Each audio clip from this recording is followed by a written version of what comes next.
Alright, what's going on YouTube? Welcome to the channel. Today I'm going to be doing an oil change on this bike, which is a GSXR 750. The products that I'm going to be using to change the oil today, I'm going to be using the Mobil 1 Racing 10W40 full synthetic. I've never had an issue out of this oil, and I think it works pretty good in these sport bikes. So I got a couple recommendations from a few people, and that's what I've been using for years, so I'm just going to go ahead and stick with that. Filter for this bike is going to be a K&N 138. You don't have to use the K&N oil filter or the Mobil 1 Racing oil. You can use the Suzuki products that they make from the manufacturer. I just personally like those two options when I'm running my bike. So the first thing, if you have one of these drain pans, is to make sure that this is up and loose so oil can go down in here. I made this mistake last time when I was changing the oil on the CBR. I actually had that closed, did not know, and oil started to overfill. Don't be an idiot like me. I seem to mess up almost everything I do. But that's why I like creating these how-to videos, so you guys can learn from my mistakes and you guys don't make the same mistakes that I did.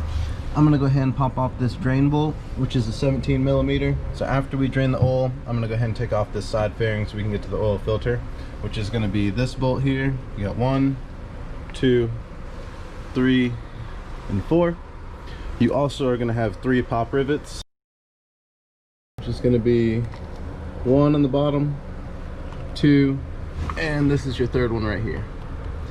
So 3 pop rivets, 4 screws. Pretty easy to do this project. You know, most shops are going to charge $30, $40, $50 to do an oil change on your motorcycle, but it's not necessary, guys. Just hop on YouTube, learn how to do it yourself, and follow all the instructions. This bike calls for 2.6 quarts of oil with the filter change. So let's go ahead and drain the oil by loosening up this 17 millimeter bolt down here.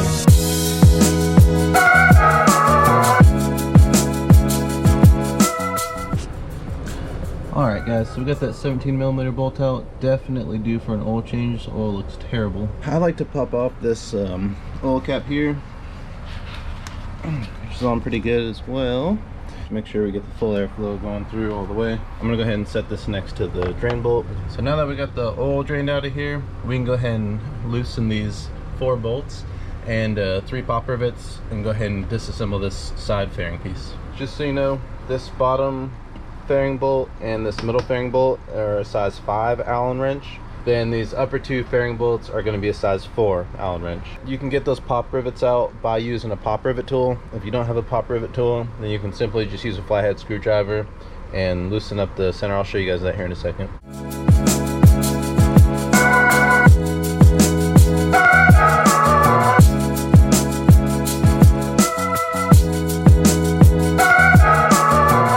Alright guys, so just so you can see this rivet right here, so you're just gonna go ahead and stick a flathead screwdriver in the bottom if you don't have a pop rivet tool, and then pull it out towards you. It's gonna pop back. Same with this rivet underneath. It comes out the same way as the one right here.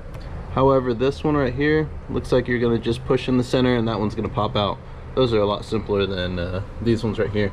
So we're gonna go ahead and get these 3 pop rivets out, and that'll allow us to remove this fairing piece right here.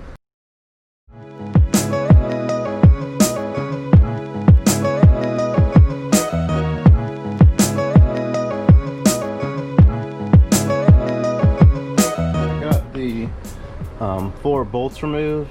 Now I've got the 3 pop rivets so far also removed. 2 of them are the flathead removal, then the other 2 are going to be push pin removal.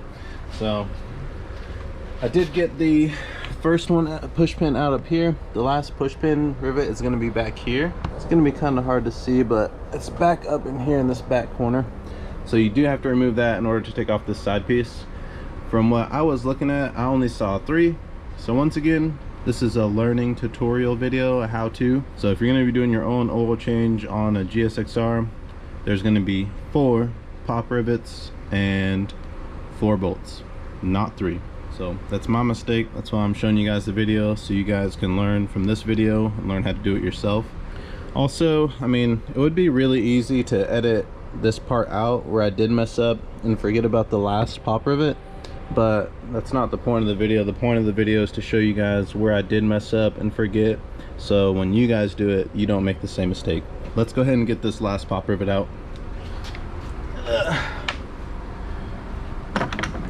All I'm gonna do, just take this Allen, this is the 4 I was using, and I'm just gonna go ahead and slightly press it in the center. It'll be really hard to do also holding the camera though, so I'm gonna have to apply some pressure on the outside.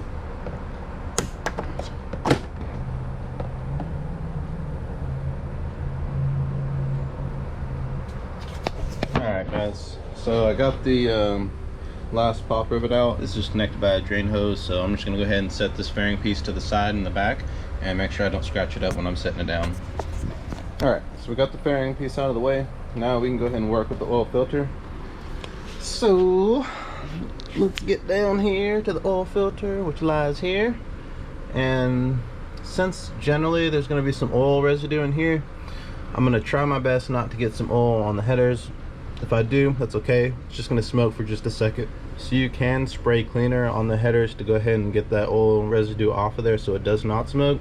I just don't have cleaner currently with me. So I'm going to go ahead and get this oil filter removed, and we'll be ready for reinstall for oil and oil filter. Alright y'all, so I wanted you guys to see this. So this filter right here, it really is not wrenched on. This filter was not that tight by any means. I barely grabbed it and twisted it. So you don't need to wrench this filter on when you're putting back on. You just have to make sure it's tight enough to where it's not just going to simply fall off from the vibrations of the road. So let's go ahead and get this filter off of here. Then what we'll do is apply some oil on the outside of the new filter. That will make it easier for removing the next time we do an oil change. The next thing that we're going to do is go ahead and reinstall the drain bolt. And after we get the bolt on, the filter on, we'll go ahead and put the new oil in it.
I'm gonna let that warm up for a little bit and cycle through.